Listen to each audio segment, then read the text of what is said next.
pour ces quelques petits problèmes techniques. Est-ce que tout le monde m'entend bien et est-ce que vous n'avez pas d'écho de votre côté? C'est très bien.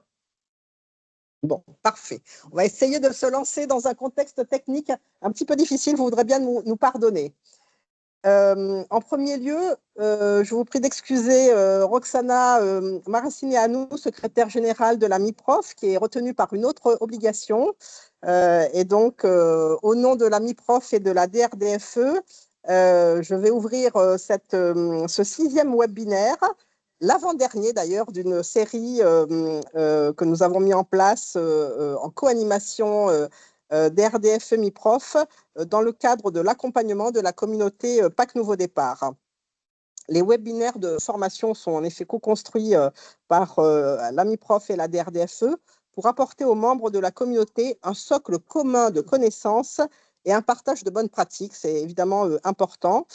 Cette série de webinaires a démarré le 29 avril 2025. Depuis le lancement,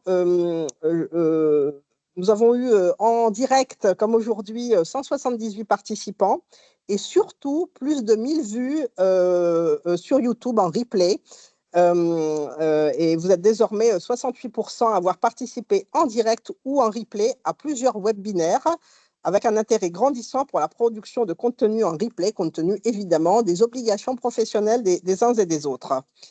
Il ressort des évaluations que la satisfaction des membres de la communauté progresse au fil du temps, traduisant l'engagement de celles et ceux qui y travaillent, qui s'attachent, nous l'espérons en tout cas, à répondre au plus près aux attentes de la communauté PAC Nouveau Départ. Après les premiers webinaires qui étaient consacrés pour le premier à l'ampleur des violences au sein du couple en France et à La Réunion, le second sur les violences au sein du couple, où nous avions abordé les questions de définition et de concept. Le troisième était consacré au primo-accueil des victimes, et notamment sur une appréhension du psychotraumatisme, afin de mieux comprendre et mieux accueillir les victimes. Le quatrième était consacré aux spécificités des violences au sein du couple dans les Outre-mer et à La Réunion.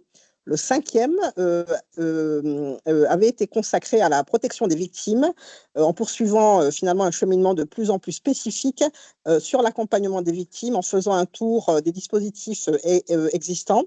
Nous avions traité la question de l'ordonnance de protection, du téléphone grave danger, du bracelet anti-rapprochement, avec une mise en relief de leur usage ou de leurs difficultés, d'ailleurs parfois à La Réunion. Vous avez été 95% à trouver ce webinaire intéressant dans son contenu, dont vous aviez estimé qu'il avait été clair et compréhensible, avec une progression de 10 points par rapport au webinaire précédent.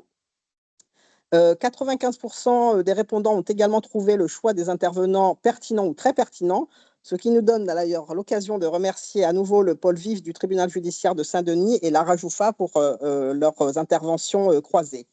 Pour 100% des répondants, vous nous aviez indiqué que ce webinaire avait permis d'acquérir des compétences ou des compétences nouvelles et que 90% des participants pensaient les réutiliser dans leur pratique professionnelle. Nous vous remercions bien évidemment pour ces encouragements à produire des contenus en rapport avec vos attentes, qui est vraiment voilà, le fil conducteur de la préparation de ces webinaires. Accéder à ces webinaires, ça signifie faire partie de la communauté PAC Nouveau Départ de La Réunion, qui compte 28 détecteurs et 29 référents. Nous avons engagé l'animation aussi de la communauté à travers des rencontres de la communauté. La dernière a eu lieu le 29 octobre dernier. Nous avons réuni au cours de l'année 2025 149 participants, avec là aussi un taux de satisfaction en hausse sur les connaissances acquises, 4,8 sur 5. Donc nous montons là aussi dans la satisfaction des membres de la communauté. Et surtout, c'est important, je cite, l'envie d'agir dans le cadre de la communauté PAC Nouveau Départ. Nous atteignons le score de 4,9 sur 5. Donc voilà, une communauté qui se structure au service effectivement du public donc victime de violences conjugales.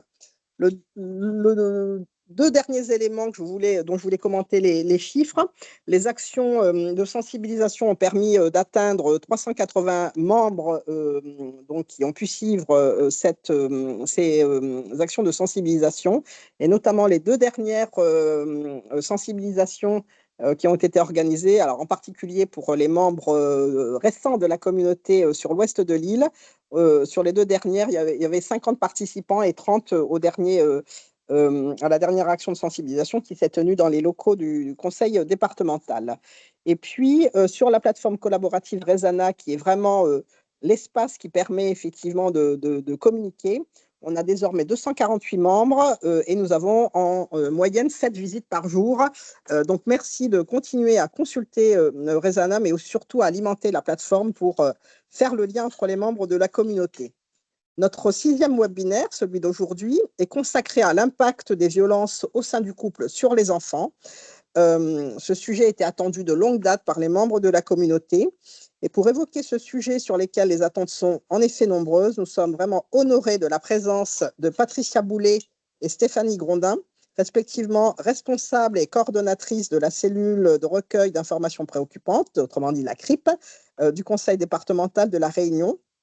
Nous accueillons également Nicolas Schwartzmann, adjudant-chef, commandant de la protection des familles de la Gendarmerie nationale de la Réunion, ainsi que le docteur Albert Montbrun, responsable de l'unité d'accueil pédiatrique enfants en danger, l'UAPED, du CHU de la Réunion, qui officie à l'antenne Félix Guyon à Saint-Denis. Et au CHU Sud également, pardonnez-moi. Et puis, Cathy Georges Maillat, conseillère technique dans la lutte contre les violences faites aux femmes à la MIPROF, la mission interministérielle pour la protection des femmes contre les violences et la traite des êtres humains, qui animera depuis Paris ce webinaire, que je remercie pour sa constante implication aux côtés de la DRDFE dans la coproduction de cette série de webinaires consacrée au Pacte Nouveau Départ. Et je passe la parole sans plus attendre à Cathy Georges Maillat pour donc lancer le dialogue entre les membres de la communauté et non-membres d'ailleurs, 6 membres, tous en totalité, pardonnez-moi, qui ont bien voulu être présents pour apporter des éclairages à l'ensemble de la communauté. Merci à vous et merci de votre compréhension pour le petit démarrage avec quelques soucis techniques. Merci. Merci infiniment, Madame Guilhery. Merci à toutes et tous d'être connectés ce matin, enfin ce matin pour nous, en début d'après-midi pour vous. Et merci aux intervenants et intervenantes pour leur mobilisation pour ce webinaire qui se veut très riche, effectivement, puisque nous allons parler de l'impact des violences sur les enfants, de l'impact des violences au sein du couple sur les enfants. On le sait aujourd'hui, la Convention d'Istanbul nous le dit, les enfants sont victimes directes de ces violences, même en tant que témoins. Et c'est la raison pour laquelle nous avons souhaité consacrer un webinaire entier sur cette thématique. Je vous invite d'ores et déjà à aller sur notre site arrêtonslesviolences.gouv.fr pour télécharger le guide des violences des violences, enfin des violences des violences au sein du couple, pardon, et de l'impact sur les enfants, qui se prénomme Tom et Léna, et vous pouvez également visionner le court-métrage qui complétera l'intervention de ce matin. Alors, je passe d'ores et déjà la parole à docteur Montbrun. Justement, vous accueillez régulièrement des enfants qui sont victimes, qui sont co-victimes de ces violences au sein du couple. Est-ce que vous pouvez nous dire un petit peu les profils des enfants que vous accueillez et les tendances que vous avez observées ces dernières années sur les enfants qui sont orientés vers votre unité? Alors, donc, les enfants victimes de violences conjugales, ça représente à peu près 25% des enfants que nous recevons, hein, puisque les UAPED sont destinés à accueillir tous les enfants victimes ou alors les enfants qui sont suspects d'être victimes. Donc, l'accueil, il est très simple, hein, c'est une unité ouverte. Il n'y a pas besoin d'avoir de plainte déposée avant d'y avoir accès. Et on peut y consulter tout simplement sur rendez-vous dans les différentes UAPED. Il y en a, je crois, plus d'une centaine en France. Et nous, à La Réunion, il y en a 2. En ce qui concerne donc les tendances qu'on a pu observer ces dernières années, c'est une tendance, on va dire malheureusement, à une certaine stabilité. Donc on avait eu pendant les 10 dernières années une augmentation très régulière du nombre de passages, et en particulier pour les violences conjugales. Et là, on observe toutes les années absolument un taux stable, c'est-à-dire qu'on en a toujours autant qui sont découvertes, on va dire, au cours de notre exercice. Je ne sais pas si vous aviez des questions sur la façon d'orienter ces enfants. Donc, effectivement, en ce qui concerne la catégorie des enfants victimes de violences conjugales, c'est plus compliqué l'orientation. C'est vraiment quelque chose qui est un petit peu embêtant, on va dire, parce que c'est pas naturel pour les gens d'adresser les enfants victimes de violences conjugales vers une UAPED pour qu'ils soient évalués. C'est-à-dire que souvent, les gens ont tendance à dire, euh, eh bien, on a traité le problème, il y avait des violences conjugales, on s'occupe de l'agresseur et de la victime, et les enfants, eux, eh bien, ils étaient dans l'autre pièce et ils n'ont pas été victimes de violences conjugales, personne ne leur a rien fait, ils allaient bien. Et donc, les enfants sont laissés un peu sur le bord du chemin. Et c'est vraiment, je pense, quelque chose qui est dramatique, hein, parce que, alors plus particulièrement on va dire, dans notre île, où il y a à peu près presque 2 à 3 enfants en moyenne par femme, mais je veux dire, partout, on se retrouve avec euh, beaucoup de victimes qui sont comme ça, qui n'auront pas de soins. Il n'y aura pas de reconnaissance de ce qu'on leur a fait. Il n'y aura pas d'évaluation, même ne serait-ce que médicale. Et ça pose un vrai problème de santé publique quand on voit le volume que ça représente. Euh, voilà Bah, ce que je justement, pouvais vous dire là. est-ce que vous pouvez nous parler un petit peu des conséquences psychotraumatiques de ces violences sur les enfants co-victimes et les signes qui doivent alerter les professionnels? Alors, en ce qui concerne les signes qui doivent alerter les professionnels, c'est très embêtant parce qu'en fait, il n'y a pas de signe particulier qui puisse nous permettre de dire cet enfant est victime de violences conjugales. On va dire que, en règle générale, les violences conjugales, quand elles sont diagnostiquées chez les parents, on doit, de principe, admettre que l'enfant est victime lui aussi de violences conjugales. Voilà. Je pense que le signe majeur, c'est celui-là. C'est-à-dire que si déjà, dans les UAPED, nous pouvions voir tous les enfants dont les parents se plaignent de violences conjugales, on aurait déjà un filtre qui serait très, très, très précis et très fin. Malheureusement, ce n'est pas le cas, parce que à tous les étages, tous les intervenants sur les femmes victimes de violences conjugales, alors quand je dis tout, j'exagère un petit peu, mais on va dire que la majorité des intervenants ne vont pas adresser les enfants. Alors oui, il va y avoir un impact sur le plan psychique, sur le plan de la santé physique, sur le plan aussi du fonctionnement des habiletés sociales. Il va y avoir tout un tas de symptômes, mais pour autant, on ne pourra pas vous dire que ce symptôme-là est spécifique de la violence conjugale. Le problème, il est là. Oui, effectivement, vous avez entièrement raison et justement, c'est ce qui rend plus compliqué le repérage. Et comme vous l'avez dit, l'idée, c'est à partir du moment où un enfant est présent, il doit être considéré comme victime et ne pas attendre d'avoir des symptômes visibles pour signaler et pour accompagner surtout cet enfant. Est-ce que vous pouvez nous dire peut-être les conséquences traumatiques à court, moyen, long terme sur les enfants? Donc déjà, ce qu'il faut se mettre, on va dire, dans la tête, c'est que euh, il n'y a pas d'âge. Euh, j'ai bien saisi votre volonté de faire décrire absolument les problématiques d'ordre psychotraumatique, mais comme je vous disais tout à l'heure, elles ne sont pas discriminantes et ce n'est pas celles-là qui vont faire réagir les gens. Et moi, ce que je déplore, c'est que, par exemple, les enfants qui sont en bas âge, alors sont encore plus que les autres négligés dans les violences conjugales. C'est-à-dire que, en fait, le message de l'impact des violences conjugales dès la conception, donc in utero, il n'est pas passé.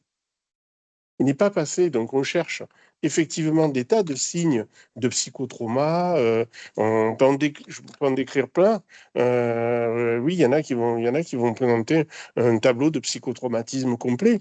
Mais comme je vous disais, c'est un peu s'égarer. Le vrai problème, c'est se dire que ils sont tous exposés, que ça commence in utero et que même le grand qui a 17 ans, qui a ses écouteurs dans sa chambre, est impacté lui aussi. Voilà. C'est ça qu'il faut se dire avant d'arriver à décrire toute la symptomatologie. Alors oui, on va avoir des enfants qui vont basculer dans les addictions, on va avoir de l'agressivité, on va avoir des fugues, des troubles du comportement, on va y avoir des difficultés sur le plan scolaire, mais on peut avoir l'inverse aussi. On peut avoir des enfants qui vont être très performants sur le plan scolaire parce que pour échapper à ce qui se passe à la maison, ils se versent complètement dans l'activité scolaire. Donc vous voyez, c'est quelque chose qui est vraiment très, on va dire, qui est polymorphe et qui est difficile. Je ne peux pas vous donner un symptôme qui va être spécifique et vous permettre de dire cet enfant, il est victime. Merci beaucoup. Est-ce que vous pouvez nous expliquer un petit peu le parcours d'un enfant dans un UAPED? Comment ça se passe? Quel professionnel il va voir? Voilà, est-ce que vous pouvez nous en dire un petit peu plus? Alors, en règle générale, les UAPED, je dirais dès la conception, hein, normalement, il y en a une par tribunal judiciaire du UAPED. Donc, à La Réunion, il y a 2 tribunaux judiciaires, ce qui fait qu'on en a 2. Et le mode d'accueil, c'est un mode d'accueil multidisciplinaire. C'est-à-dire que l'idée, c'est justement, comme je vous disais tout à l'heure, du fait de la multiplicité des formes de l'impact des traumatismes sur l'enfant, c'est-à-dire que vous allez avoir une atteinte de la santé physique, une atteinte de la santé mentale, une atteinte du développement, des troubles du comportement. Donc, les enfants vont être évalués sur tous ces domaines, c'est-à-dire qu'ils vont voir un pédiatre, un psychologue, un travailleur social, et donc c'est toute la vie complète de cet enfant qui est évaluée. C'est une évaluation qui est globale. Hein. On ne peut pas se permettre sur un examen, par exemple, l'examen médical, il va être performant quand les violences sont récentes. Malheureusement, en pédiatrie, on sait très bien que les violences sont toujours adressées à l'hôpital vers les UAPED plusieurs semaines, voire plusieurs mois, quand ce n'est pas des années après les faits. Et donc, l'examen clinique lui-même va souvent être très pauvre. Et donc, on a besoin de ces différents angles de vue pour un petit peu croiser nos informations et permettre de délivrer une évaluation qui serait précise. Et donc, c'est pour ça que les évaluations sont systématiquement médicales, psychologiques et sociales. Merci beaucoup. Effectivement, vous l'avez dit, l'accompagnement pluridisciplinaire, individualisé aux besoins de chaque enfant est primordial à prendre en compte. Et justement, ce travail en réseau avec les différents professionnels qui accompagnent les enfants co-victimes de ces violences, est-ce que vous pouvez nous dire comment, les professionnels de santé peuvent articuler, leur rôle avec la CRIP ou encore la gendarmerie, notamment sur la question de signalement? Ben, effectivement, il y a cette problématique du signalement ou de l'information préoccupante. Donc, le point qui est important, c'est de savoir que ce n'est pas un acte qui est uniquement réservé aux médecins. C'est-à-dire que tout le monde peut faire un signalement ou une information préoccupante. Et c'est important parce que on s'aperçoit qu'il y a encore quand même beaucoup de gens qui attendent l'avis du médecin pour déclencher un événement, soit judiciaire, soit administratif, mais tout le monde peut le faire. Ensuite, en ce qui concerne nos collègues, je pense que sur la question spécifique des violences conjugales, le signalement ou l'information préoccupante, si on tient compte de ce que nous venons de dire, il doit être fait très tôt. Il doit être fait dès que le diagnostic de violence conjugale est posé. Dès qu'on est sûr que cette personne est victime de violence conjugale, on doit immédiatement intervenir et signaler la situation des enfants qui sont des co-victimes et donc à ce titre-là doivent être pris en charge soit au niveau de la CRIP, soit au niveau, soit sur le plan judiciaire. Mais ce qu'il faut comprendre, c'est qu'on a une vraie course et qu'il ne faut pas qu'on attende d'avoir le grand de 16 ans qui va nous expliquer que papa tape maman.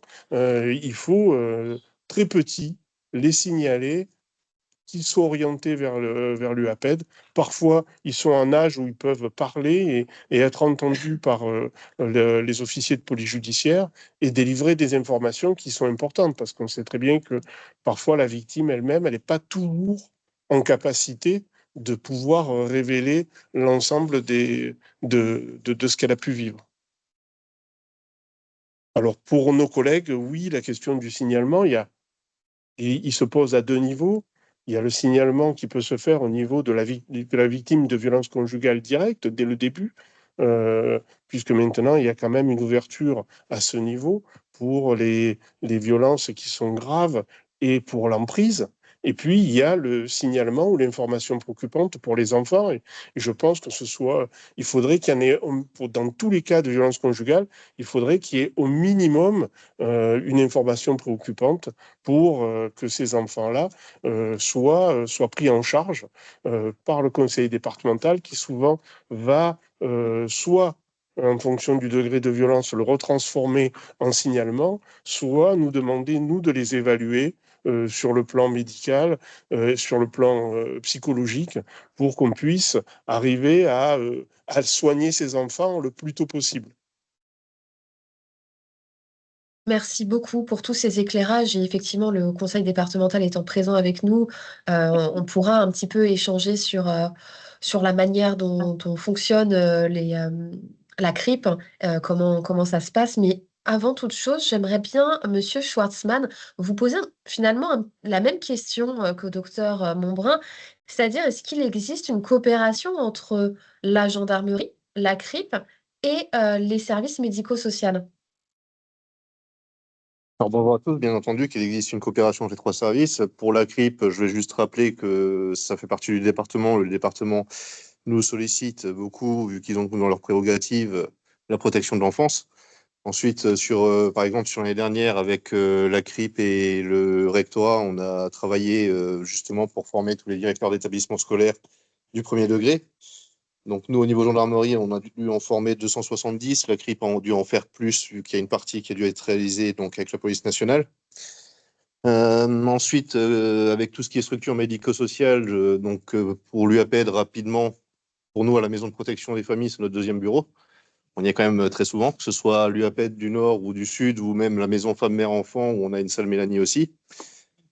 Même avec l'hôpital en général pour les brigades et la médecine légale surtout. Donc c'est sûr qu'on adresse généralement beaucoup de réquisitions pour recevoir les victimes de violences conjugales. En général, les mineurs qui vont être traités au niveau des UAPED. Et je voulais faire juste un petit aparté là-dessus parce que, comme l'a évoqué le docteur Monbrun, les mineurs maintenant qui sont reconnus comme victimes d'anciens des violences conjugales, ça permet aussi de contourner certaines obligations légales qui permettaient pas de signaler des situations de violence conjugale. Parce que maintenant, on peut rentrer justement par le biais des enfants. Un enfant qui explique qu'il est témoin, eh ben, on peut tout à fait faire un signalement. Et même, à partir du moment où on est fonctionnaire, on a l'obligation de le faire. Donc, via l'article 40 du CPP, où on pourra rentrer avec le mineur victime. Et ça permettra ensuite de déclencher une enquête de police ou de gendarmerie pour ensuite traiter également la victime de violences conjugales. Et ensuite, pour les autres structures médico-sociales, on travaille également avec Maison Femmes Mère Enfant, où on peut orienter des victimes de violences conjugales, bien souvent qu'on rappelle 2 mois après leur dépôt de plainte, et qui peuvent des fois être amenés aussi à nous solliciter en direct, avec qui on a des conventions de partenariat, pour procéder à des auditions de certaines victimes et qui doivent, pour lesquelles il est nécessaire de les entendre hors milieu gendarmerie. Merci beaucoup. Vous parliez d'une salle Mélanie. Est-ce que vous pouvez justement nous expliquer ce que c'est, comment vous accueillez, comment vous recueillez la parole des enfants? Est-ce qu'il y a un protocole en particulier qui va être appliqué? Alors, c'est un vaste sujet. Donc, en plus, Salle Mélanie, La Réunion, historiquement, c'est ici qu'a été créé les auditions Mélanie. Entre 91 et 93, il y avait un procureur de la République à Saint-Pierre qui, là, pour la première fois, avait demandé aux enquêteurs, à titre expérimental, de filmer systématiquement le premier entretien des mineurs victimes d'agressions sexuelles. Et donc, la première enfant qui a été entendue dans ce cas-là, forcément, elle s'appelait Mélanie. Et par la suite, en fait, on se base sur des travaux successifs qui ont été réalisés. Il y a pas mal de travaux qui ont été faits dès 1980, en fait, par les Britanniques, notamment, sur l'enregistrement audiovisuel dans le cadre des procédures. Ensuite, il y a des études qui ont été réalisées en France, au Canada, et ensuite, on a débouché sur le protocole NICHD, qui a été créé aux États-Unis par Lamb et Sternberg, qui s'appuyaient déjà eux-mêmes sur les travaux de Poole, et qui a été traduit en français donc, par Dion et Mireille Cyr. Et donc nous, maintenant, actuellement, on se base sur ce protocole NICHD pour recueillir la parole des enfants victimes d'infractions. Donc ce protocole, il a un grand objectif, on va dire, c'est le recueil de la parole, tout en évitant de suggérer les réponses à l'enfant. On s'est rendu compte que quand on évitait de suggérer les réponses, on avait un récit qui était plus riche et surtout beaucoup plus fiable. Avec un petit aparté, c'est que c'est de mieux en mieux reconnu aussi au niveau judiciaire et par la magistrature. Ce protocole qui est utilisé pour entendre un mineur qui a été victime, on arrive maintenant à avoir des fois des dossiers où on peut avoir une audition d'un enfant victime qui est réalisée en audition Mélanie, donc avec ce protocole NICHD, et en opposition, la déclaration de l'auteur. Et on arrive à avoir des condamnations juste avec ces deux déclarations, en l'absence d'autres preuves. Donc on voit quand même que ça évolue, parce qu'en fait, le langage verbal du mineur victime, accompagné avec toute la gestuelle et tout le langage non verbal, eh ben, ça donne du poids et on se rend bien compte en fait qu'un jeune enfant, en fait, il est incapable de mentir. Pour le public cible, en fait, ce protocole, normalement, il a été fait pour entendre les mineurs de 4 à 12 ans. Par extension, forcément, on peut l'adapter aussi à toutes les personnes porteuses de handicap et on peut l'adapter à des adolescents ou à des adultes parce qu'en général, les personnes qu'on est amené à entendre, elles ont subi un traumatisme, ce qui fait que l'âge, en fait, ne rentre plus trop en compte vu qu'il peut y avoir des décalages qui se font à cause du trauma subi, de l'intelligence qui a été développée ou tout simplement de la mémoire qu'on peut avoir par rapport à ce qu'on a subi. Ensuite, ce protocole, il est évolutif parce qu'il a été créé dans un premier temps, il a été révisé plusieurs fois. Ils ont constaté, d'après diverses études qui ont été réalisées, qu'entre le protocole NICHD qui avait été fait initialement et la version révisée qui est sortie ensuite, qu'on avait 30% de révélations supplémentaires, donc ce qui est énorme. Et ce qui a essentiellement changé entre ces deux versions, c'est que maintenant, en fait, dès qu'on va avoir une résistance dans l'entretien avec le mineur, on va travailler directement sur la résistance avant d'aborder autre chose et de passer sur les faits. Et donc, de manière très rapide, ce protocole donc, se décline toujours de la même manière. On va avoir une phase prédéclarative où on va mettre en confiance le mineur. Ensuite, on va avoir une phase de transition. Puis la phase déclarative, donc celle où on va vraiment l'interroger entre guillemets sur des faits. Je dis interroger entre des guillemets parce que c'est un mot qui n'est pas adapté justement aux mineurs. C'est pas un interrogatoire qui subit, c'est vraiment bienveillant et on va le laisser parler à sa main. Et ensuite, on terminera toujours sur une phase de clôture pour ensuite réorienter le mineur avant la fin de l'entretien sur quelque chose de plus positif et pour que l'espace de l'audition Mélanie qu'il a fait reste vraiment un moment où il a pu décharger tout le traumatisme qu'il a subi et que quand il repart, il se sente vraiment mieux et qu'il pense à autre chose. Merci infiniment pour ces explications. Et du coup, vous êtes amené à faire des auditions de mineurs lors d'une procédure pour violence au sein du couple également. Alors, ça nous arrive, c'est pas ce qu'on fait le plus. En fait, on a un dispositif en gendarmerie où on a un maillage territorial qui est très fort. Et donc, on est vraiment sur tout le département, à l'exception des 4 communes occupées par la police, Saint-Denis, Saint-Pierre, Le Port, Saint-André. On est 6 à la maison de protection des familles. On est tous formés à l'audition de mineurs victimes. À 6, on ne peut pas traiter tout le contentieux des mineurs victimes, malheureusement. Donc, forcément, on a des camarades qui ont la même formation que nous, qui sont répartis dans les différentes unités de l'île. Et on a, dans un degré moindre, des camarades qui sont sensibilisés, donc qui peuvent faire les auditions Alors, ils ne sont pas aptes de développer le protocole NICHD en entier, mais ils ont quand même une base pour pouvoir conduire les auditions les plus simples. Et donc, ils ont la capacité d'entendre les mineurs qui ont plus de 6 ans et qui sont victimes de violences, donc hors infraction sexuelle sur champ criminel. Et donc, la problématique qui se pose, c'est qu'on a beaucoup de mineurs victimes, on a beaucoup de mineurs qui sont victimes d'infractions sexuelles et d'inceste, où là, forcément, on va faire les auditions. Et les enfants qui, malheureusement, sont que victimes des violences conjugales des parents, donc avec juste un potentiel trauma psychique, bah, c'est encore mal pris en compte. Enfin, c'est mal pris en compte, oui et non. Je m'explique, c'est mal pris en compte parce qu'en fait, c'est pas des grosses violences qu'ils ont subies directement, et donc ça va plutôt être des enquêteurs sensibilisés qui vont les entendre.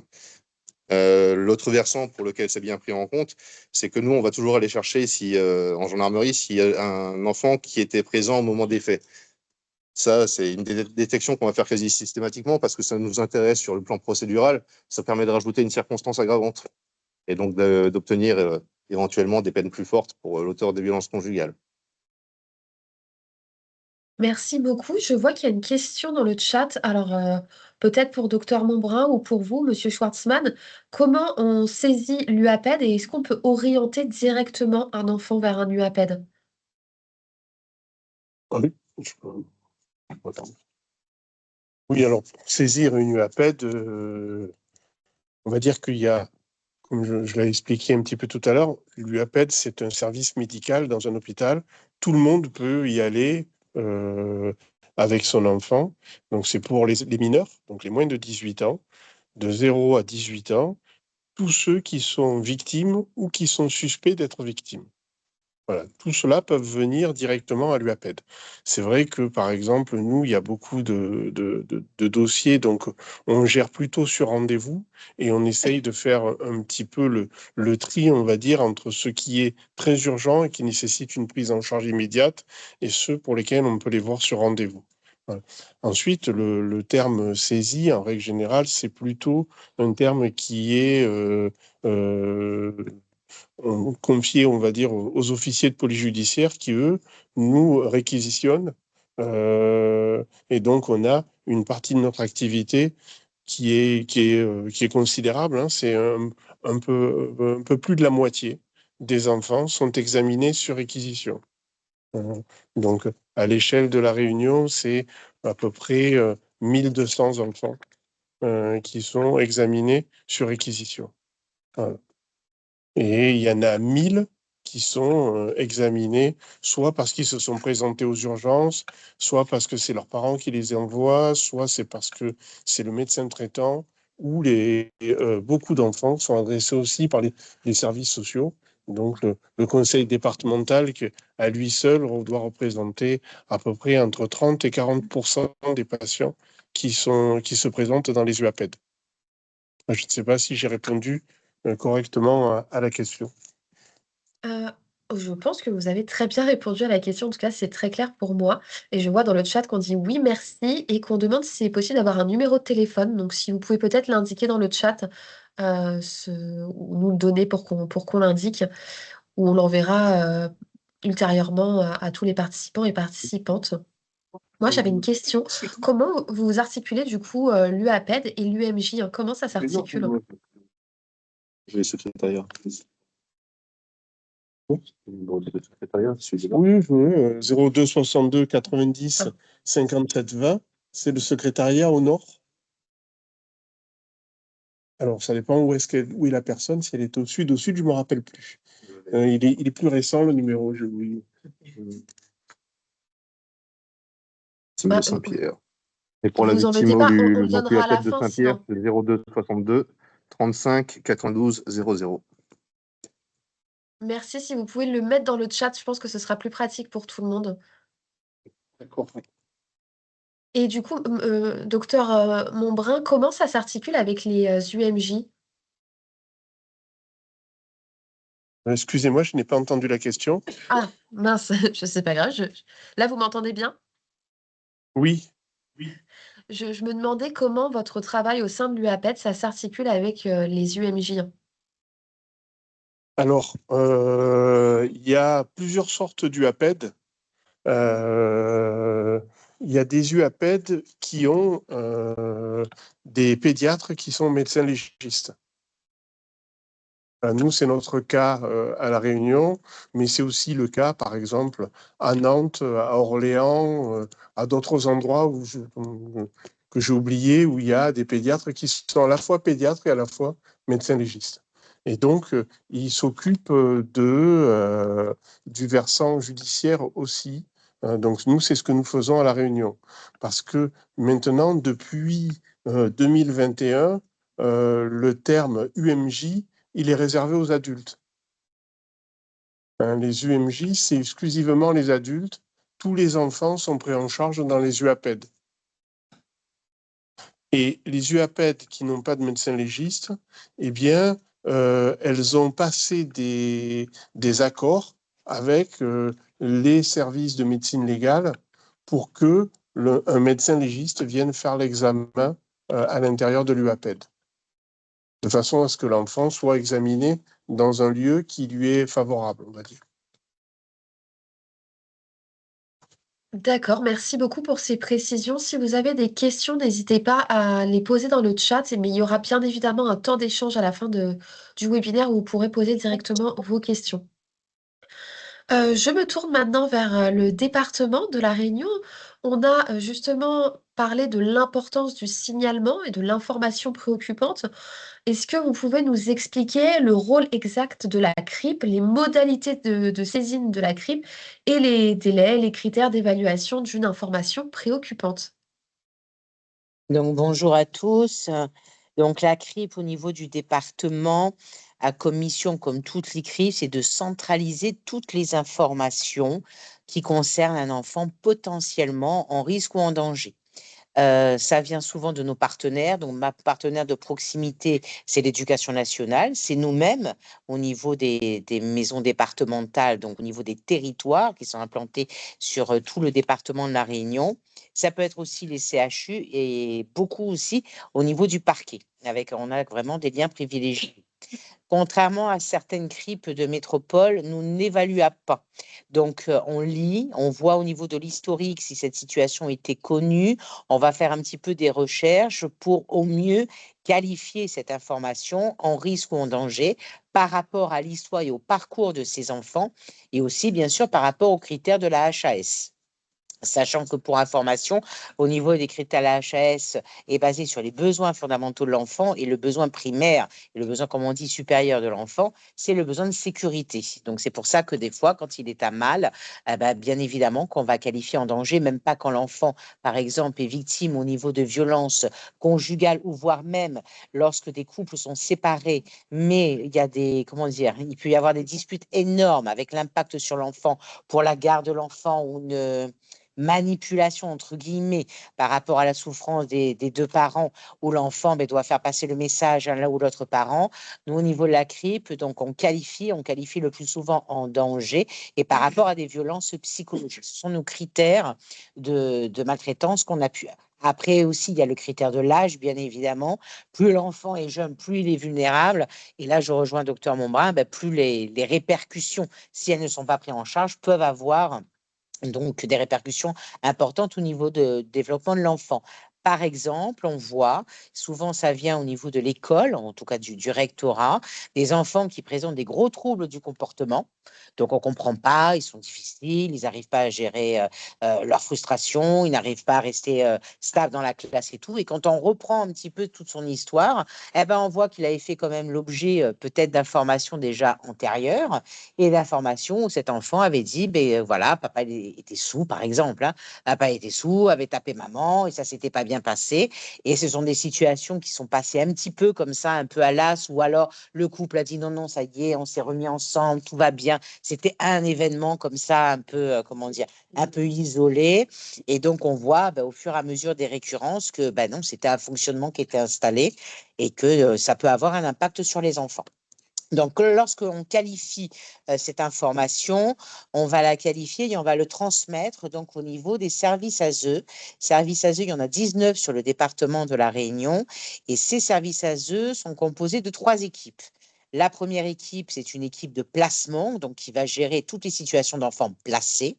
Une équipe de milieu ouvert qui va gérer donc toutes les situations de prise en charge de milieu ouvert telles que AED, AMO.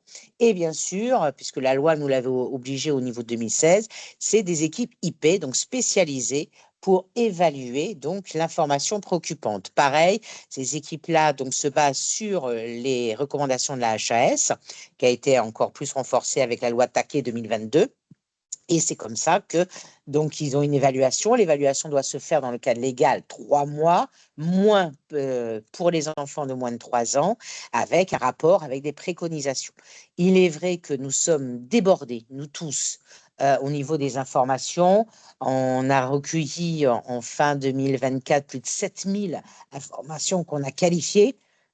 Ce qui est énorme, ce qui est bien sûr un impact sur nous et bien évidemment sur un impact sur les équipes territoriales. Et oui, effectivement, on ne rend pas le rapport d'évaluation dans les 3 mois, mais on a toujours un délai un petit peu plus long, à part les situations, excusez-moi, à part les situations avec un extrême danger. Et donc là, bien sûr, il y a une évaluation qui se fait rapide.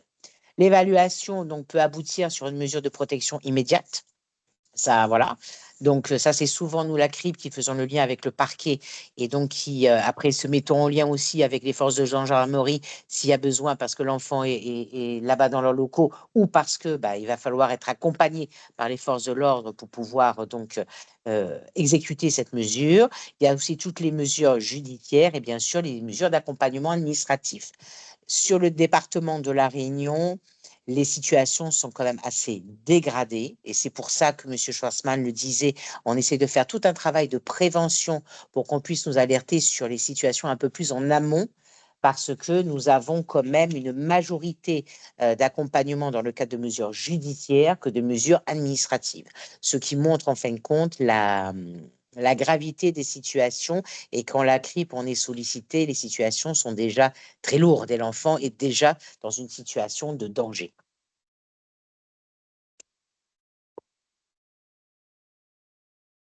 Est-ce que vous pouvez nous en dire un petit peu plus sur l'information préoccupante? De quoi est-ce qu'elle doit être composée? Comment ça fonctionne un peu plus précisément? Alors, bonjour à tous. Donc, à notre niveau, de quoi on a besoin pour une information préoccupante? Bien sûr, on a besoin de l'identité de l'enfant, ça c'est important, mais aussi l'identité des parents et des coordonnées des parents, de l'autorité parentale, et de façon très précise. Et c'est vrai qu'on, de plus en plus, au niveau des équipes ASE, surtout quand il y a des situations assez graves et il faut intervenir immédiatement, on préconise aussi le numéro de téléphone afin qu'on puisse contacter rapidement le parent pour essayer de voir un petit peu rapidement voir les enfants pour évaluer la situation. Aussi, il est important aussi que dans le cadre de l'information préoccupante, on décrive les faits factuels, récents, qu'on n'est pas sur quelque chose qui a lieu il y a 3-4 ans. Mais vraiment, si l'enfant, là, aujourd'hui, verbalise des choses, c'est important de décrire la parole de l'enfant telle qu'elle, la laisser telle qu'elle, entre guillemets, mais aussi d'expliciter dans l'information préoccupante le contexte de ces révélations. À quel moment, quand est-ce que ça a été fait, pourquoi il l'a dit à ce moment-là? Est-ce que c'était parce que on faisait une sensibilisation sur les violences intrafamiliales? Donc l'enfant a dit ah ben moi à la maison je papa tape maman. On a vraiment besoin de resituer le contexte de la parole de l'enfant et de décrire vraiment le comportement de l'enfant, de ce qu'ils ont pu observer. Est-ce que l'enfant est plutôt isolé, triste, introverti ou au contraire, comme le disait Madame Boulet, présenterait des troubles du comportement agressifs, morts, etc. Tous ces éléments vont nous permettre effectivement de qualifier au plus juste l'information préoccupante. Merci beaucoup. Alors, on l'entend encore aujourd'hui, beaucoup de professionnels hésitent à faire une information préoccupante, soit parce que, elles considèrent que les enfants ne sont pas directement victimes des violences au sein du couple lorsqu'ils sont témoins, ou encore par peur, des suites qui vont être données à l'information préoccupante. Il y a cette idée, reçue de: «Si je fais une IP, on va tout de suite retirer, les enfants. Je préfère protéger, la mère et le parent protecteur et du coup, je ne veux pas faire d'informations préoccupantes par peur de cette conséquence». Qu'est-ce que vous avez envie de dire justement à ces professionnels qui ont ces craintes-là? Ce que j'ai envie de dire, c'est qu'il faut arrêter. La CRIP n'est pas là pour être une, je sais pas moi, l'antichambre du placement. On n'est pas rémunéré au nombre de placements qu'on va demander. C'est totalement faux. La CRIP, on est vraiment là pour pouvoir déjà, au niveau du département de la Réunion, on nous demande d'être une tour de contrôle. Ça veut dire aussi, on peut faire la température en disant, il y a eu combien d'enfants qui ont été victimes par rapport à des violences conjugales. Donc, on a besoin aussi d'avoir ces chiffres-là. Et quand on reçoit ces informations, bien évidemment que d'emblée, on ne va pas demander le placement de l'enfant. Notre objectif, c'est comme disait docteur Montbrun, c'est que cet enfant aussi puisse être pris en compte. Bien sûr, il y a une femme, le plus souvent, qui est victime de violences conjugales ou d'emprise de la part de son conjoint. Donc, elle est vulnérable, elle est fragilisée, peut-être qu'elle vient juste de partir de son domicile. Mais il y a les enfants. Et je rejoins docteur Montbrun en disant les enfants, des fois, sont un peu plus à part. Au niveau de la CRIP, on a aussi une mission de conseil. C'est-à-dire, si par exemple, on dit, bon, cet enfant-là, et même s'il n'a pas assisté directement, mais il évolue dans ce domaine-là, on va orienter au niveau du service ASE et on va proposer au service ASE de voir, et on fera le lien aussi avec les UAPED, par exemple, mais ça serait bien qu'il puisse être vu. Comment va cet enfant? Qu'est-ce qu'il a, qu'est-ce qu'il peut dire, qu'est-ce qu'il peut ressentir. Et dans un deuxième temps, c'est comment va cette maman et lui faire comprendre qu'elle a été victime, mais de fait, ses petits aussi, et comment accompagner cette famille. On n'est pas là, le département n'est pas là pour juger, placer, ordonner des placements. On travaille de plus en plus, comme je le disais, en lien avec tous nos partenaires au niveau des UAPED, au niveau des gendarmeries, énormément aussi avec les parquets, avec tous les instances judiciaires et aussi bien évidemment avec nos collègues des territoires. On est là pour réfléchir qu'est-ce qui est le mieux pour cette famille. Cette famille, c'est cette maman, par exemple, qui va rester avec ses enfants. De quoi l'enfant a besoin? Qu'est-ce que madame devrait faire pour pouvoir répondre au moins à ses premiers besoins? Comment nous aussi, on peut aider madame? Mais c'est vrai de dire, j'ai peur parce que ça y est, mes enfants vont être placés. Il faut arrêter c'est un mythe, voilà, exactement. Il faut arrêter ce mythe-là qui est totalement erroné. Merci beaucoup. Je vois qu'il y a une question dans le chat. Pourriez-vous nous expliquer c'est quoi une MJIE, s'il vous plaît? Ah, une MJE, c'est ça? Oui, Alors, une exactement. MJE, c'est une mesure judiciaire d'investigation orientation éducative. Ça veut dire, j'explique, on a par exemple une situation, on reçoit une information. Une information, on dit, cet enfant, par exemple, de l'école, cet enfant ne va pas bien, il pose des problèmes de comportement. Nous, on voit qu'il y a 1 an de ça, il y avait déjà eu des informations préoccupantes le concernant parce qu'il avait, par exemple, tapé un autre camarade de sa classe. On voyait que lors de la première évaluation, madame, par exemple, avait des conflits, on ne va pas parler de violence, avait des conflits avec monsieur. Et on avait proposé, donc le territoire, le service ASE, avait proposé une mise à disposition, c'est-à-dire pourquoi pas une aide ou quoi que ce soit si la famille avait besoin. La deuxième information arrive, par exemple, la CRIP va la qualifier à nouveau en risque parce qu'il n'y a pas de danger comme ça immédiat. Et les collègues au niveau du service territoriaux ne vont pas avoir accès à la famille. Par exemple, on va convoquer les parents ne vont pas venir.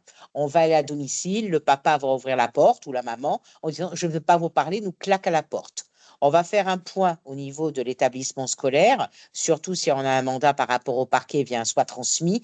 Et là, on nous dit cet enfant ne va pas bien, il devient absent de plus en plus, de manière très, très récurrente. Nous n'avons pas d'éléments. Cependant, les éléments dans le contenu de la formation et tous les clignotants que nous avons, les parents qui refusent notre intervention, par exemple la PMI n'arrive pas à rentrer dedans, l'école n'a plus accès à l'enfant. Ce sont des éléments où on va alerter les instances judiciaires.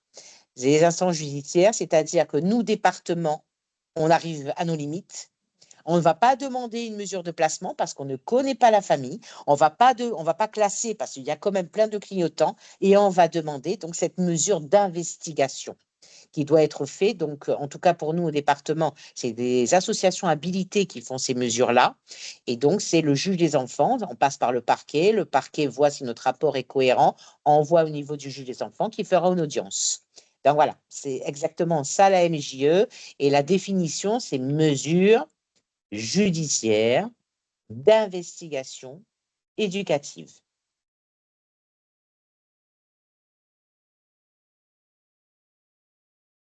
Mince, mon micro était coupé. Je vous disais merci beaucoup pour cette réponse. C'est vrai que parfois on utilise des acronymes et c'est important de pouvoir les réexpliquer. Donc merci encore. Est-ce que vous pouvez nous parler de l'accueil de la parole des enfants? Qu'est-ce qu'il faut faire? Qu'est-ce qu'il ne faut pas faire?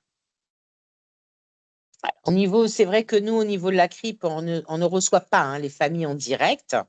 Maintenant, on travaille en étroite collaboration avec nos collègues des services ASE.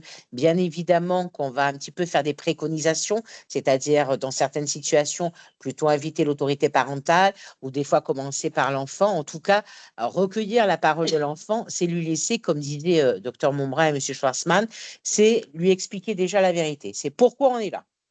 Pourquoi on lui demande de venir? Donc, lui poser les choses en disant que peut-être, par exemple, l'école était inquiète ou maman était inquiète parce que lorsque tu passes un week-end chez papa, on dirait que tu reviens triste. Et donc, on va ouvrir la parole. On va ouvrir la parole en disant déjà comment, pour le mettre en confiance, et souvent comment ça va, comment ça se passe à l'école, s'il y a des camarades et tout ça. Et au fur et à mesure, on va revenir donc au niveau donc du sujet, c'est-à-dire comment ça se passe chez papa, comment ça se passe chez maman. Souvent, comme ça, les enfants sont entre guillemets, parfois verrouillés, parce qu'il y a des conflits de loyauté envers les parents. Donc, si je dis ça, que papa, par exemple, des fois, il me grogne dessus, eh ben voilà, je vais trahir papa ou des choses comme ça avec maman. Donc, c'est vraiment d'expliquer, de le mettre en confiance. Et en tout cas, pour nous, au niveau du département, c'est lui dire la vérité et qu'on est là pour l'aider. On n'est pas là pour le juger, on n'est pas là pour juger maman, on est là pour juger papa.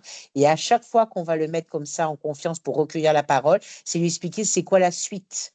Il a peur quand il parle, qu'est-ce qu'on va faire de ma parole? Donc, on va lui expliquer, tu vois, par rapport à ça, ce qui va se passer, c'est qu'on va revoir papa. Est-ce que tu veux assister à là? Est-ce qu'on va revoir maman? Voilà, ce sont toutes des techniques d'entretien et en plus, la HS le met en exergue de manière très, comment dire, très claire hein, et très précise qui permettent aux collègues, donc au niveau des territoires, de pouvoir amener l'enfant à poser le cadre, parce qu'il faut poser le cadre, lui expliquer le pourquoi et surtout lui expliquer la suite de l'évaluation, la suite de ce qu'il va déposer. Par exemple, si un enfant dit, je raconte n'importe quoi, enfin, si par exemple dit, voilà, j'ai été victime de coups de la part de papa, mais j'ai peur, je ne veux pas qu'on lui dise, on va avoir le courage de lui dire, si, on va le dire parce qu'on est là pour te protéger, c'est important, mais voilà qu'est-ce qu'on peut faire pour toi, pour te protéger, tu n'es pas obligé de te confronter avec papa, on va aussi solliciter donc la justice pour essayer de te protéger, mais on ne peut pas, comment dire, cacher par rapport à la relation dite de confiance de l'enfant en disant pas de problème, je ne dirais pas que tu te fais frapper par ton père. Ça, c'est des choses qui sont impossibles pour nous au niveau travailleurs sociaux. Merci beaucoup. Et justement, avec les parents, comment se passe le lien que vous avez avec eux? Pareil, hein, c'est un peu la même méthode, c'est-à-dire que les parents, déjà quand ils viennent nous rencontrer, ils se sentent jugés. Il faut savoir que historiquement, un département, c'était une DAS. Une DAS, c'était des voleurs d'enfants. Enfin, on traîne ça 50 ans ou je ne sais plus combien de temps après. Donc, ils arrivent sur la défensive. Il est vrai aussi que parfois, les professionnels qui alertent sur les situations ne le disent pas. Par exemple, il y a certains professionnels d'autres champs qui, de peur de représailles ou quoi, ne disent pas qu'ils vont écrire des informations qui peuvent être un peu préoccupantes sur les enfants. Et nous, on est dans l'obligation de le dire. Pas de dire le nom du professionnel, mais de dire quelle institution écrit. Donc, c'est vrai que ça leur donne un coup de massue. Ils se sentent trahis, ils se sont trompés en disant, mais j'ai rencontré cette professionnelle la semaine dernière. Pourquoi elle m'en a pas parlé? Ou j'ai vu tel établissement scolaire, voilà. Et pourquoi on m'en a pas parlé? Donc, c'est vrai qu'ils viennent sur la défensive. Ce sont des autorités parentales qui se sentent mal, ça veut dire qu'ils se sentent comme si je ne suis pas capable. Souvent dans les entretiens, dit, mais ça veut dire que enfin, je ne suis pas capable, je ne suis pas bon, dites-le que je suis mauvais. Enfin, donc c'est expliquer que il y a des compétences, vous avez, puisque la preuve, votre enfant est en vie. Donc ça va. Maintenant, il y a des choses qui ne vont pas. Comment ça se passe? Qu'est-ce que vous avez? Comment ça se passe, votre fonctionnement familial et surtout, essayer de casser ce mythe en disant qu'on est l'ancienne DAS et qu'il y a un fourgon qui va venir pour enlever les trous des enfants. C'est ça. Donc, avec les parents, bien évidemment qu'on est obligé d'abord, de leur expliquer le contenu de l'information, de leur dire aussi que c'est eux les principaux responsables C'est eux qui ont la responsabilité et l'autorité parentale. Donc, on va les accompagner pour voir s'ils peuvent arriver à répondre aux besoins de leurs enfants. Et s'il y a des difficultés parce que des conflits de couple, parce que des problèmes d'alcool ou autre, eh ben, on va les accompagner en disant, bah, vous voyez que là, c'est difficile pour vous. Et qu'est-ce qu'on peut faire pour vous aider? Est-ce que c'est l'intervention d'un éducateur ou pas? Et aussi, bah, avoir le courage de dire que non, là, ça ne va plus du tout pour des faits graves, des situations, par exemple, de suspicion d'agression sexuelle, des suspicions de maltraitance lourde. On a aussi des suspicions d'actes de barbarie avec l'introduction d'objets, voilà. Et ben non, là, on dit, là, c'est plus possible. Et bien évidemment, là, tout de suite, on se met en lien avec parquet, et parquet va faire le lien avec gendarmerie et force de police. Justement, ça fait le lien avec ma prochaine question. Est-ce que vous pouvez nous dire ce qui se passe concrètement après une information préoccupante et quel est le lien avec le juge des enfants et le JAF, le juge des affaires familiales? Alors, nous, au niveau de la CRIP, au niveau de l'information préoccupante, le circuit, c'est qu'on la reçoit, on la qualifie. Après, on demande à nos collègues d'évaluer. On prend le retour d'évaluation et s'il y a besoin, on envoie au parquet. C'est le parquet qui le filtre. Donc, le parquet va voir au contenu de la demande, voir si effectivement c'est, comment dire, c'est adapté et donc va transmettre au niveau du juge des enfants. Maintenant, s'il y a aussi, peut-être qu'on a oublié de vous le dire, c'est qu'au niveau de la CRIP, comme je vous disais, on nous demande d'être vraiment une tour de contrôle, donc de voir un petit peu toutes les situations d'enfants en risque et en danger. On reçoit de plus en plus d'informations qui concernent des enfants qui sont placés ou des enfants qui sont dans le cadre d'une mesure d'accompagnement. Donc, lorsque les enfants sont placés, des dénonces lors d'un week-end, de visite ou quoi que ce soit, des difficultés avec les parents ou autres, c'est comme ça que nous, on fait tout de suite interface avec donc les juges des enfants. C'est vrai qu'on est très peu en lien avec les JAF, mais on reçoit des demandes d'évaluation où il y a des audiences JAF qui se passent, on dirait pas très très bien, parce que le JAF écrit à ses collaborateurs du parquet en disant j'ai pris ça comme décision, mais je pense que cet enfant va mal et il faut l'évaluer. Et donc là, le parquet se saisit de leur demande de leurs collègues JAF et c'est comme ça qu'ils nous demandent d'évaluer. Mais on n'est pas directement, nous, en lien avec le JAF. On est directement tous les jours avec le parquet, un petit peu avec les juges des enfants, mais les JAF très peu.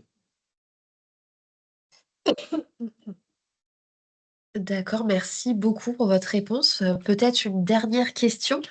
Comment vous prenez en compte la situation du parent victime, qui est aussi bien souvent le parent protecteur, dans l'accompagnement des enfants et dans les mesures qui vont être prises? On va le prendre comme tout parent. Un parent, bien sûr, qu'il est victime de violences, va être un parent plus vulnérable. Mais nous, notre rôle, c'est de leur envoyer que ben, vous êtes parent et OK, vous avez vécu des choses là, mais en tant que parent, on a besoin de vous. Cet enfant a besoin de vous. Donc, c'est ce que peut-être je n'ai pas été assez claire, c'est comment, à un moment donné, via les besoins de l'enfant, donc peut-être avec les UAPED et tout ça, expliquer de quoi cet enfant a besoin et on va intervenir dans l'accompagnement à deux niveaux, c'est-à-dire l'enfant, votre enfant. Voilà qu'est-ce qui s'est passé pour lui et voilà de quoi il a besoin. Et pour ce faire, vous, en tant que victime, comment on va vous accompagner au mieux pour que, in fine, vous répondiez aux besoins de votre enfant. C'est comme ça. C'est-à-dire, c'est pour ça que je le maintiens. On n'est pas là pour placer l'enfant ou quoi que ce soit. Cette personne, elle a vécu des choses graves, elle est prise en charge, sûrement d'un point de vue pénal, d'un point de vue juridique et d'un point de vue hôpital. Mais d'un autre côté, il faut aussi prendre en charge l'enfant. Donc, c'est comment on va plus lui donner des outils, du soutien, peut-être du soutien psy, du soutien éducatif, peu importe, hein, même du soutien financier s'il y a besoin. Enfin, voilà, ça dépend de la situation de cette personne-là. Mais l'objectif, c'est vraiment de soutenir ce parent-là pour qu'il reprenne, entre guillemets, son rôle de protecteur et donc son rôle de sécurité vis-à-vis de cet enfant. Et comme conseil aussi, sûrement qu'on va lui dire, c'est de ne pas mentir à son enfant. De ne pas dire je suis partie parce que, par exemple, je ne sais pas moi, papa, ou alors papa a déménagé, des choses comme ça. Il faut, enfin pour moi, hein, il faut dire la vérité aux enfants. C'est important. L'enfant le sent, l'enfant le comprend et l'enfant vous le fera payer si vous mentez à cet enfant. Merci beaucoup. Je vous propose d'entamer le temps de questions. Et on a évoqué énormément de choses. Merci infiniment aux intervenants et aux intervenantes. Je ne sais pas si vous avez des éléments peut-être euh, à compléter en fonction des interventions qui ont eu lieu par la suite. Monsieur Schwartzmann, docteur Montbrun, est-ce que vous voulez compléter ou est-ce qu'on passe directement aux questions? Je veux bien juste un mot sur le recueil de la parole de l'enfant. Il y a beaucoup de choses qui ont été dites très justement par la CRIP. Je veux juste attirer aussi l'attention sur attention à quel niveau on en est. Est-ce que on est sur le niveau où on suspecte quelque chose et effectivement on va devoir aller discuter avec le mineur pour savoir ce qui s'est passé, alors que si on a un mineur qui fait des révélations qui sont déjà une infraction à la loi pénale, il faut surtout ne plus l'interroger. Il faut s'arrêter là parce qu'ensuite la plupart des gens n'ont pas le rôle d'enquêteur, mais le rôle de signaler. Donc, pour signaler, il n'y a pas besoin de beaucoup d'informations. On a besoin de savoir qu'est-ce qui s'est passé, qui est l'agresseur pour savoir s'il est en danger immédiat ou pas, et ensuite faire remonter ces éléments-là. Parce que vous, si vous interrogez ou surinterrogez un enfant qui a subi un traumatisme, à chaque fois qu'on l'interroge, il revit son traumatisme. Et en plus, quand nous, on va le recevoir ensuite en salle Mélanie, je pense que le docteur Montbrun ne me contredira pas, on se retrouve des fois avec des mineurs qui ont révélé les choses à une tati à l'école, qui ensuite l'a amené voir la maîtresse, qui l'a amené voir au directeur, qui l'a amené voir ensuite l'infirmière ou l'assistant social. Et ensuite seulement il y a une IP qui est faite. On arrive derrière, ils ont déjà discuté 7 fois avec des adultes. On a des gamins de 4-5 ans qui vont nous parler de leur agression sexuelle avec des termes d'adultes. Et donc ensuite ça pose problème. Merci beaucoup pour cette précision. Vous avez entièrement raison. Est-ce qu'il y a des questions pour nos intervenants et nos intervenantes? Vous pouvez soit les poser directement dans le chat, soit lever la main si vous souhaitez prendre la parole. Si c'est plus simple pour vous. Je vais peut-être répondre à une question que j'ai vue passer, où il était posé la question, enfin, il était demandé de préciser le fonctionnement des UMJ. Alors, comme je disais tout à l'heure, les UAPED, c'est quelque chose qui est relativement récent, puisque la création, ça date de 2021. Vous, vous avez bien compris que pour installer tout ça sur tout le territoire national, ça va prendre du temps. Et ce d'autant que, par exemple, pour ce qui est du principe des UAPED, par exemple, on a des grandes villes, et quand je dis grandes villes, je parle de Paris, Lyon, Marseille, dont les UAPED existent depuis 2 ans. Donc vous voyez que c'est très récent. Effectivement, les UMJ existent depuis 2011. Elles ont cette antériorité et il va se passer un temps avant qu'effectivement tout le territoire soit couvert par des UAPED et qu'il y ait des conventions qui soient passées entre les UMJ, qui sont les unités médico-judiciaires et essentiellement adultes, et les UAPED pour que celles qui n'ont pas de médecin légiste puissent avoir un médecin légiste qui aille évaluer les enfants dans l'UAPED. Voilà, donc ça va prendre du temps. Mais c'est vrai que d'après les textes, les UMJ pédiatriques n'existent plus. Donc depuis 2021, et ce terme d'UMJ pédiatrique a été remplacé par UAPED. Voilà. Alors, juste, je voulais faire une précision par rapport aux informations préoccupantes, notamment quand les professionnels reçoivent, par exemple, une maman qui est victime, enfin, qui vient dans les services et qui dit, voilà, je suis victime de violences conjugales et je souhaite partir, quitter pour mes enfants, etc.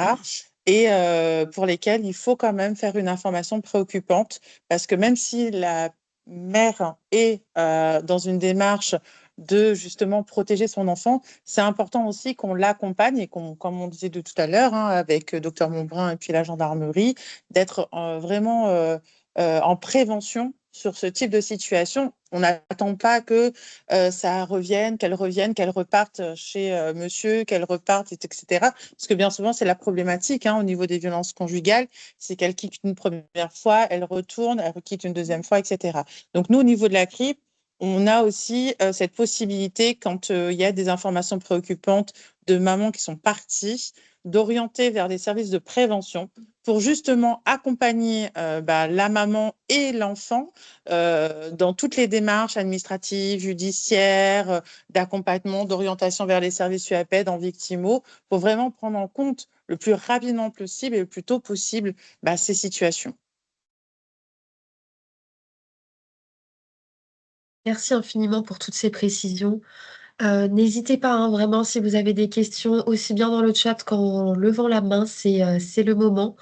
En attendant que vous réfléchissiez peut-être à vos questions, une information, le 20 novembre, donc ce jeudi qui arrive, la MIPROF organise ses rencontres interprofessionnelles. Vous pouvez vous y inscrire en visio et suivre cette journée entière dont une table ronde sera consacrée à l'impact des violences au sein du couple sur les enfants. Donc ça permettra de venir encore une fois compléter tout ce qu'on vient de se dire aujourd'hui. Vous avez le lien dans le chat, vous pouvez encore vous y inscrire pour y assister en visio. Si jamais il n'y a pas de questions, je vous invite à scanner le QR code qui est à l'écran, qui est un questionnaire de satisfaction qui est très important pour nous puisqu'il nous permet de nous améliorer, d'avoir vos ressentis et d'être toujours au plus proche de vos besoins et de vos attentes. Donc, je vous invite à scanner le QR code qui est actuellement à l'écran. Et Madame Guilry, je vous laisse le mot de la fin. Merci beaucoup. Merci surtout vraiment pour la qualité des interventions. Je pense que voilà, l'ensemble des participants aura appris beaucoup de choses aujourd'hui et on espère surtout que le replay sera consulté à de très nombreuses reprises. Vraiment, merci beaucoup de vous être rendu disponible. Et merci aussi pour la qualité de l'animation, bien évidemment.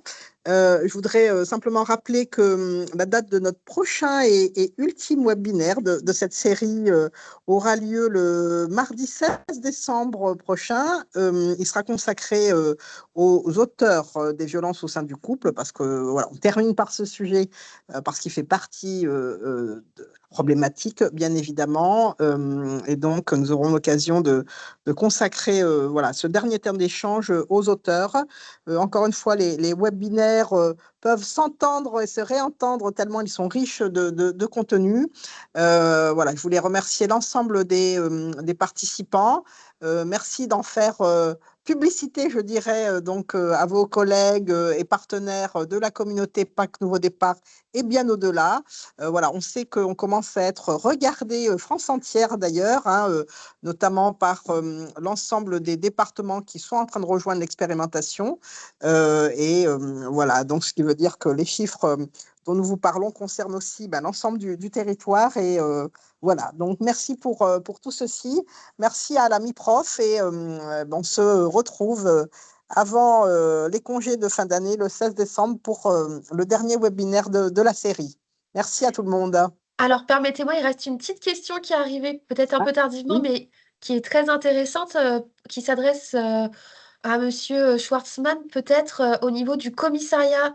Est-ce que vous travaillez en lien étroit avec des assistants sociaux sur la problématique des violences conjugales? Je pense qu'on parle là des ISCG. Oui, alors sujet qui fâche en ce moment. Alors oui, les intervenants sociaux, on en a dans les commissariats et en gendarmerie, et c'est quelque chose qui nous permet justement de partager énormément d'informations, que ce soit pour les violences conjugales ou les violences intrafamiliales de manière générale. J'ai envie de dire, c'est des échanges qui sont riches parce que ça fonctionne dans les deux sens. C'est d'une part, des fois, elles qui vont attirer notre attention sur une situation ou nous demander des renseignements que nous, on pourrait avoir, mais également nous, quand on a des procédures et où il y a des fois une situation qu'on s'empare, on va aller voir notre ISG et savoir ce qu'elle connaît sur la famille. Et des fois, ça va peut-être permettre d'orienter notre enquête d'une façon différente pour prendre en compte quelque chose qu'on ne pouvait pas supposer avant. Donc, les intervenants sociaux, c'est riche. Ils ont accès à tout un tas d'informations en concertation avec tous les services du département, donc sur toute l'île. Parce qu'on a quand même certaines familles qui, dans le cadre des violences intrafamiliales, ont tendance à pratiquer le nomadisme, c'est-à-dire il se passe quelque chose, notamment quand elles sont maltraitantes avec les enfants. déscolarisent l'enfant, vont aller s'installer ailleurs. Donc, le temps qu'une IP remonte d'une école, ben, elles ont déménagé, etc., etc. Et donc, les ISG permettent de faire vraiment beaucoup de liens avec ça. Merci beaucoup pour cette réponse. Merci à toutes et à tous. Un grand merci aux intervenants, aux intervenantes, également à vous, Madame Guilry, et à votre équipe pour l'organisation de ces webinaires. Et je vous dis à toutes et tous au 16 décembre. Merci encore. Merci. Au revoir. Au revoir.